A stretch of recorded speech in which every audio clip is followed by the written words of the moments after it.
নমস্কার, কথামৃত ইউটিউব চ্যানেলে আপনাদেরকে স্বাগত। এক রাজা 3 মন্ত্রীর সততা পরীক্ষা করবার জন্য একদিন রাজসভায় এসে তিনি তার সেনাপতিদের বললেন, এই মন্ত্রীদের 3টে খালি বস্তা দিয়ে দাও। এবং তিনি মন্ত্রীদের বললেন, রাজ্যের সীমানায় যে জঙ্গল রয়েছে সেখানে আপনারা গিয়ে এই 3জন 3টে বস্তায় ভর্তি ফল নিয়ে আসবেন। কে কত সুন্দর ফল তাড়াতাড়ি নিয়ে আসতে পারেন সেটা আমি দেখব। 3জন সেই বস্তা নিয়ে রাজ্যের সীমানায় জঙ্গলে চলে গেলেন। রাজা রাজসভার কাজ চালাচ্ছেন। এবার এদের মধ্যে একজন ভাবলো, রাজার কি আর অত সময় হবে বস্তা ফুটিয়ে পরীক্ষা করার?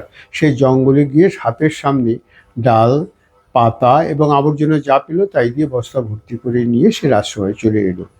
দ্বিতীয়জনও একই কথা ভাবলো যে রাজার অত সময় হবে না, বস্তা যদিও বা খুলে দেখে ওই ওপরেরটুকু দেখতে পারে, ওটা কি ঢেলে আর দেখবে?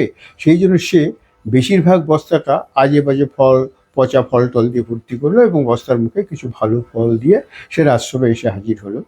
এবং তৃতীয়জন তিনি যথার্থভাবে খুব ভালো ভালো ফল সংগ্রহ করে সেই বস্তাটা পূর্ণ ভর্তি করে সে রাজসভায় এলেন। এবার রাজসভায় ঘোষণা করা হলো যে মন্ত্রীরা তাদের সেই পূর্ণ বস্তা নিয়ে এসেছেন।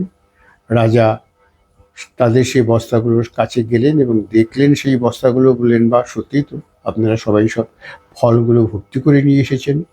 এবার তিনি হঠাৎ সেনাপতিকে বললেন, সেনাপতি, এক কাজ করবে, তুমি এদের 3জনকে আমার কারাগারের 3টি আলাদা আলাদা কক্ষে রেখে দাও এবং এরা যে 3টে বস্তা এনেছে যে তার ঘরে সেই বস্তাটা পাঠিয়ে দাও এবং এদের কোনো খাবার কিন্তু কিছুতেই দেবে না।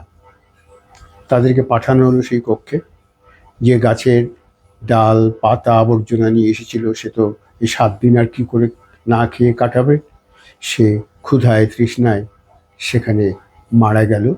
দ্বিতীয়জন, তার কাছে অল্প কিছু খাবার ছিল, সে 2-3 দিন সেই খাবারগুলো খেতে পেরেছে, তারপর প্রায় মৃতপ্রায় অবস্থা। এবং তৃতীয়জন বহাল তো বেঁচে আছে, কারণ তার কাছে সমস্ত ভালো খাবার এবং ফল ছিল, কাজেই তার কোনো অসুবিধা হয়নি। এখানে এই গল্পের শেষ। এই গল্প থেকে আমাদের এটাই শেখার যে আমরা যাই করি না কেন সব নিষ্ঠার সঙ্গে, সততার সঙ্গে এবং জেনে শুনে করা উচিত। কাউকে ঠকানোর জন্য যদি আমরা কোনো কাজ করি তাহলে কিন্তু আমরা নিজেদের জীবনে নিজেরাই ঠকে যাব। আমাদের মানসিকতা সেইভাবে তৈরি করতে হবে, সততা নিষ্ঠা নিয়ে আমরা সব কাজ করব।